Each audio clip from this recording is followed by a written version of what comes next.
when do you expect to be busiest in Ramadan? In terms of, Ramadan is a month long.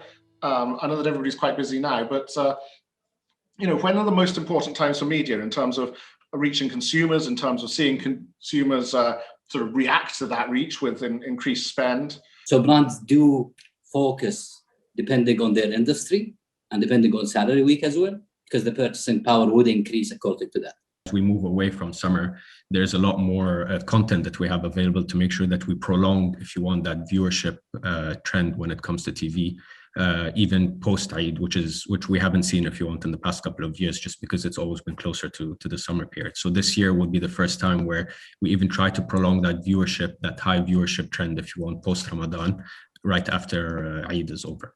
The spike in TV audiences was so clear.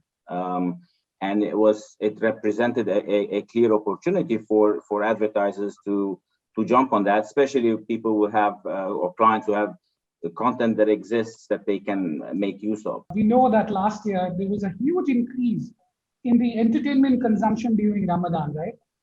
And given the fact that Huawei I would say broadly controls 30% consumers in Middle East, what is it that you are predicting for 2021? Entertainment on the go is really what we do best.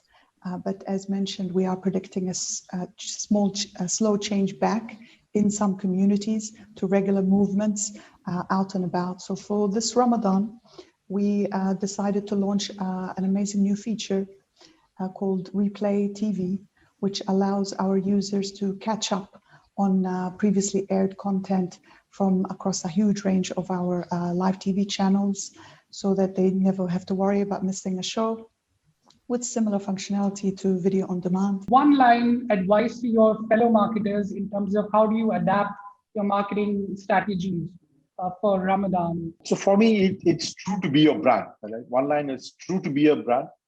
And the next line is to follow the latest trends, especially when you're a small brand. Look at the latest, what is trending hashtags, what is the social handles which is coming in. Don't go dark. Basically continue your ad spending. I think there are quite a few studies that correlate share of voice with your market share. So we know it is very expensive to advertise in Ramadan because it's crowded. So find the channel where you can have kind of your voice heard, where you're most relevant.